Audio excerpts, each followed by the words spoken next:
जय श्री राम भक्तों, कैसे हैं आप लोग। आशा करती हूँ आप लोग स्वस्थ होंगे, खुश होंगे। आइए सुनते हैं आषाढ़ मास की एक और पावन कथा। कैलाश पर्वत, जहाँ की ऊंची ऊंची चोटियाँ सफ़ेद बर्फ़ की चादर से ढकी रहती हैं। ऋषि मुनियों के मंत्रों की ध्वनि और भगवान शिव के डमरू की गूंज स्वयं सुनाई देने लगती है। वहीं एक दिन कैलाश पर बड़ी ही अलौकिक वातावरण था। माता पार्वती अपने दोनों पुत्रों भगवान गणेश और भगवान कार्तिकेय को बड़े प्रेम से निहार रही थीं। दोनों ही तेजस्वी, दोनों ही माता पिता के आज्ञाकारी और दोनों ही देवताओं के प्रिय थे। किंतु समय के साथ माता के मन में एक विचार बार बार उठने लगा। अब मेरे दोनों पुत्र युवा हो चुके हैं, इनके विवाह का शुभ समय भी आ पहुंचा है। माता ने मुस्कुराकर भगवान शिव की ओर देखा। महादेव ने बिना कुछ कहे ही पार्वती जी के मन की सारी बात जान ली। वे मंद मंद मुस्कुराए और बोले, देवी, जो तुम्हारे हृदय में है वही उचित है। इतना सुनते ही माता पार्वती का मुख प्रसन्नता से खिल उठा। उसी समय नंदी ने दोनों कुमारों को बुलाया। भगवान गणेश और भगवान कार्तिकेय माता पिता के चरणों में आकर बैठ गए। माँ के स्नेह से पुत्रों को बड़ा अच्छा लगा। हम कहते हैं कि तुम्हारे गृहस्थ जीवन भी अब आरंभ हो जाना चाहिए। दोनों भाइयों ने विनम्रता से सिर झुका लिया, लेकिन अगले ही क्षण एक ऐसी बात हुई जिसने आगे चलकर देवताओं के बीच आश्चर्य उत्पन्न कर दिया। कार्तिकेय बोले, माताजी, यदि विवाह होना है तो पहले मेरा होना चाहिए। इतना सुनते ही भगवान गणेश मुस्कुरा दिए।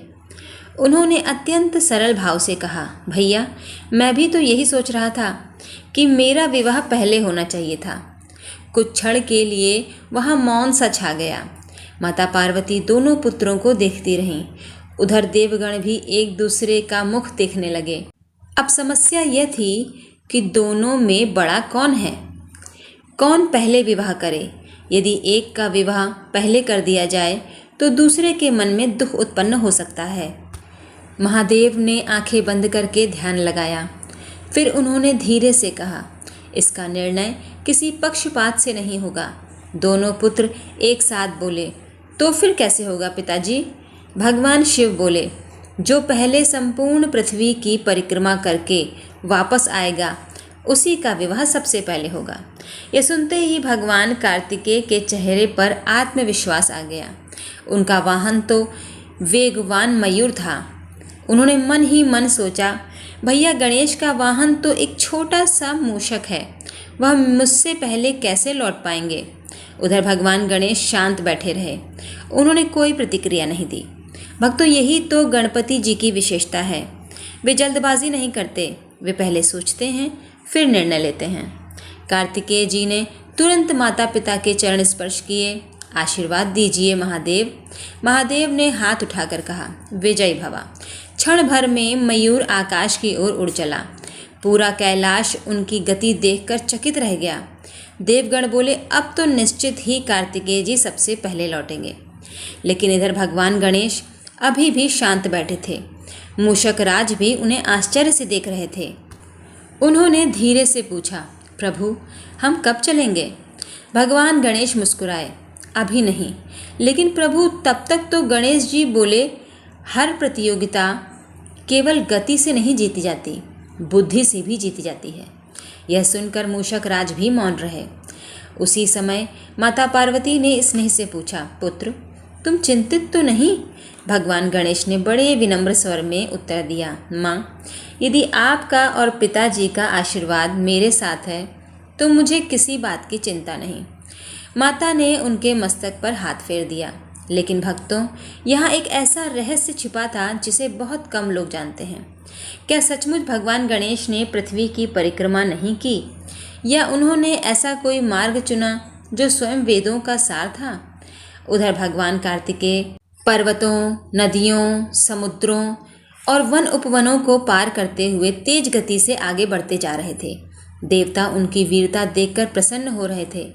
इधर कैलाश पर भगवान गणेश ध्यान मग्न होकर जैसे किसी गहरे विचार में डूब गए। अचानक उनके मुख पर दिव्य मुस्कान आ गई। उन्होंने धीरे धीरे उठकर माता पार्वती और भगवान शिव के सामने हाथ जोड़े। उनकी आंखों में अद्भुत तेज था। महादेव ने उनकी ओर देखा।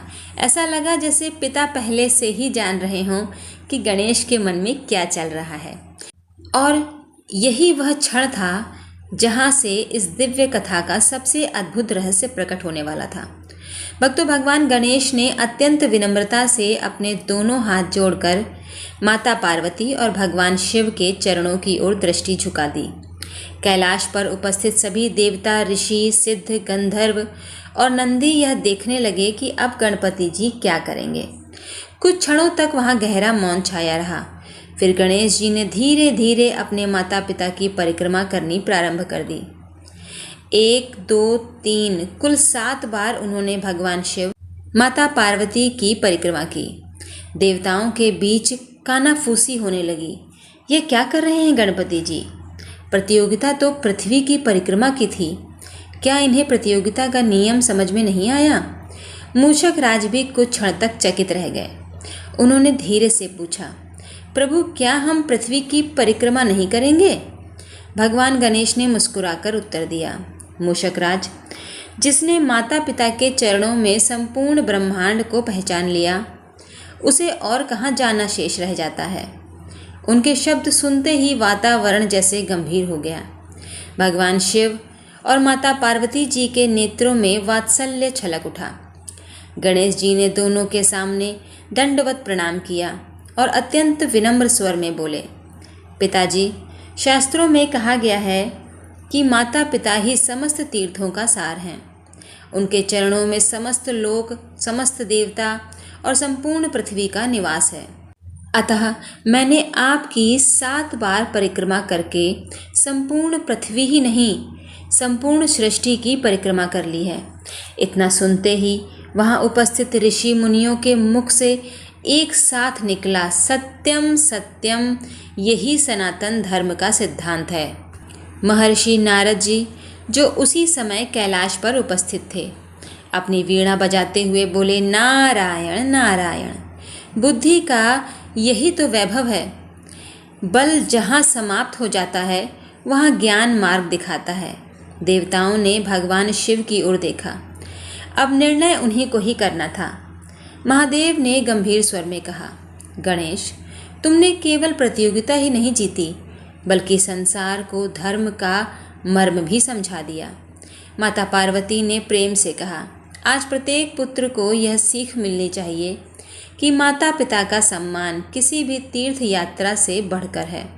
तभी आकाश से पुष्पों की वर्षा होने लगी।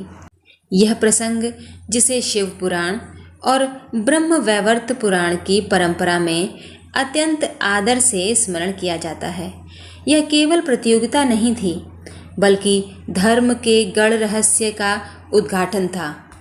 उधर दूसरी ओर भगवान कार्तिकेय अपनी यात्रा में किसी प्रकार का विश्राम नहीं कर रहे थे। वे हिमालय से निकलकर आर्यवर्त के विशाल प्रदेशों में पहुँचे। उन्होंने गंगा, यमुना, सरस्वती के पावन तटों को प्रणाम किया, ऋषियों के आश्रमों में जाकर आशीर्वाद लिया, समुद्रों की परिक्रमा की, वनों में तप करते महात्माओं के दर्शन किए। हर स्थान पर लोग उनके तेज से अभिभूत हो उठे। एक वृद्ध ऋषि ने उन्हें रोक कर कहा, कुमार, इतनी शीघ्रता किस बात की है? कार्तिकेय जी ने मुस्कुराकर उत्तर दिया, गुरुदेव, मैं माता पिता की आज्ञा का पालन कर रहा हूँ। ऋषि प्रसन्न हुए। जाओ पुत्र, धर्म की रक्षा करने वाला कभी पराजित नहीं होता। कार्तिकेय आगे बढ़ गए। उन्हें तनिक भी आभास नहीं था कि कैलाश पर्वत पर क्या हो रहा है। इधर कैलाश में विवाह की तैयारियां शुरू होने लगीं। विश्वकर्मा जी को बुलाया गया। उन्होंने दिव्य रत्नों से सुसज्जित विशाल मंडप का निर्माण किया। स्वर्ण के स्तंभ, मणियों से जड़ित तोरण, चंदन की सुगंध, पुष्पों की मालाएं और दीपों की अनगिनत पंक्तियां पूरे कैलाश को अलौकिक बना रही थीं।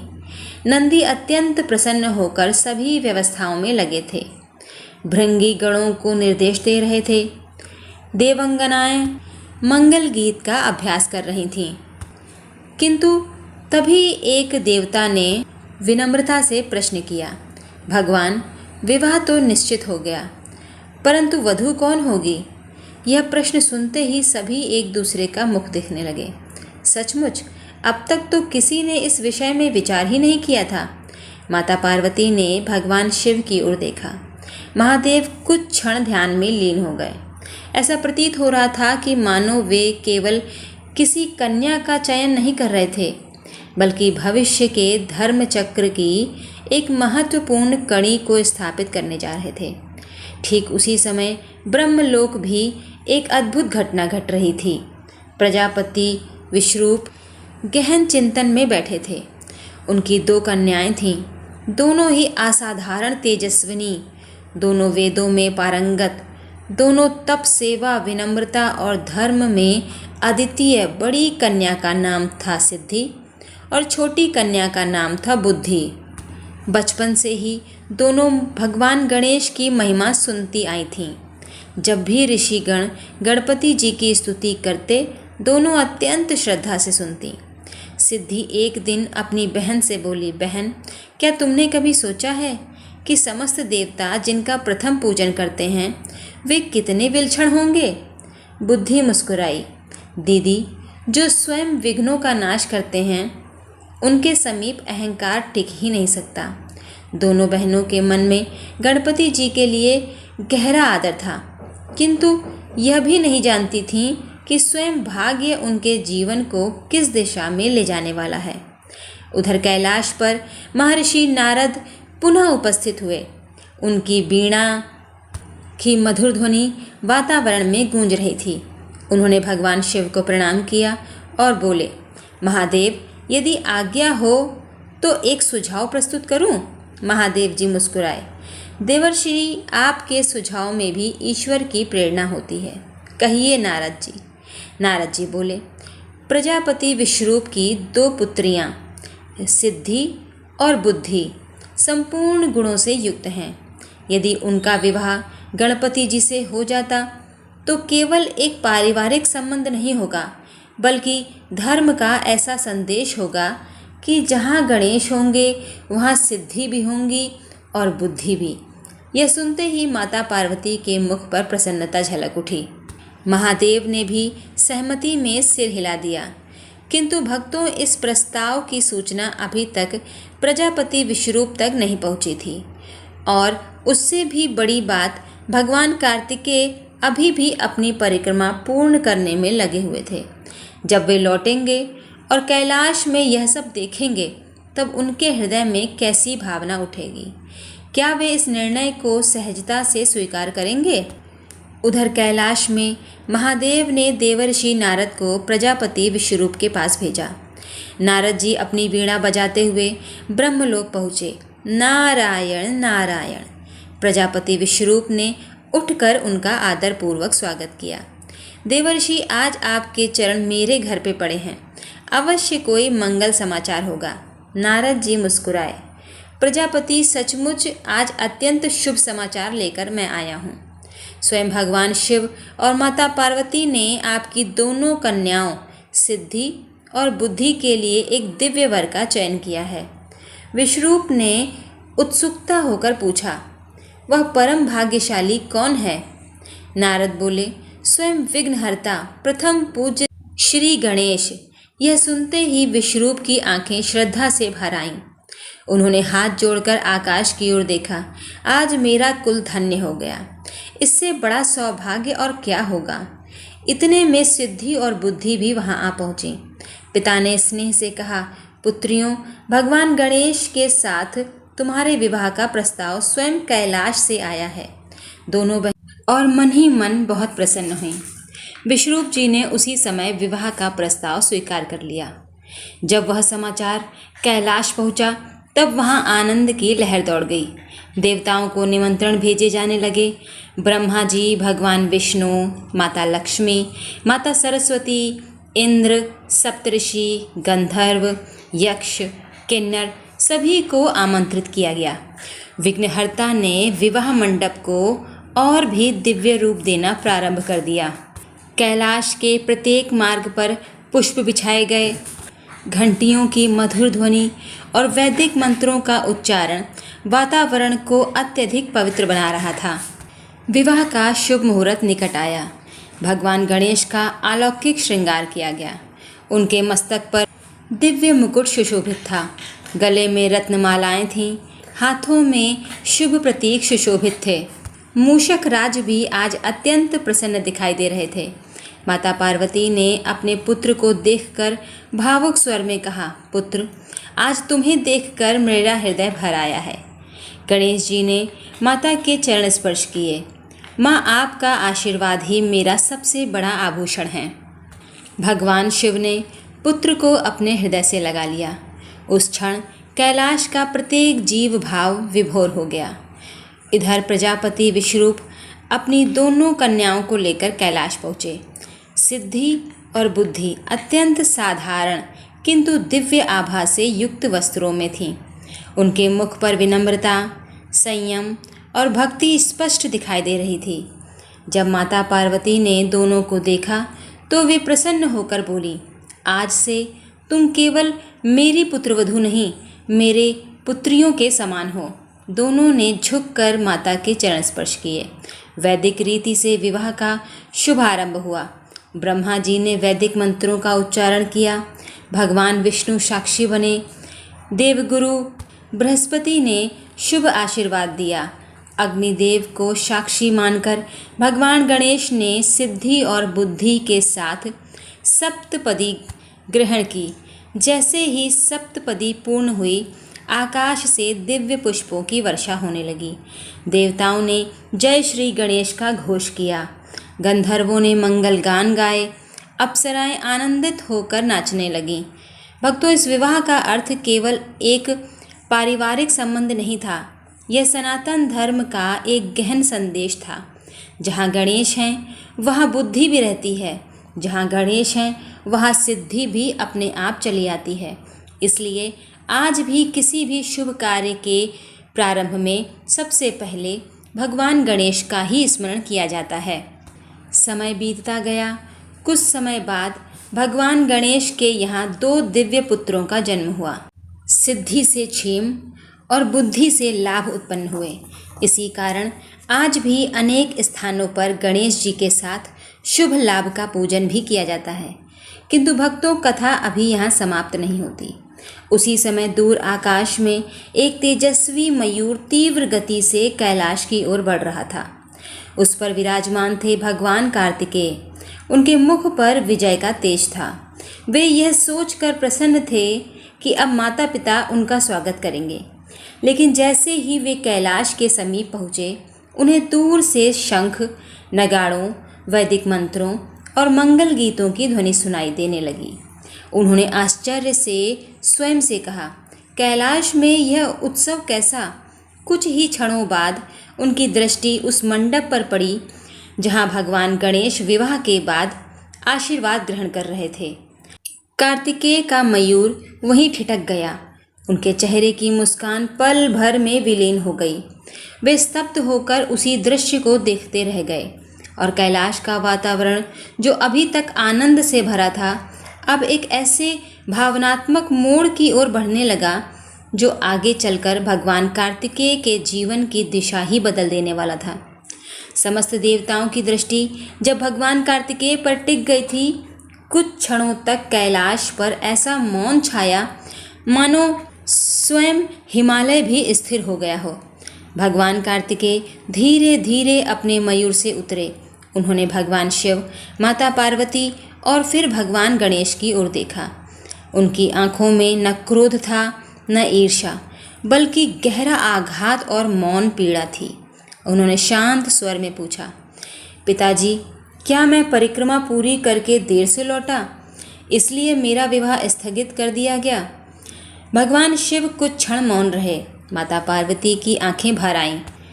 तभी देवर्षि नारद आगे बढ़े और बोले, कुमार, आपने पृथ्वी की परिक्रमा बल और पराक्रम से पूरी की है, किंतु गणेश जी ने माता पिता की परिक्रमा कर शास्त्र का वह रहस्य प्रकट किया कि माता पिता ही समस्त तीर्थों का सार हैं।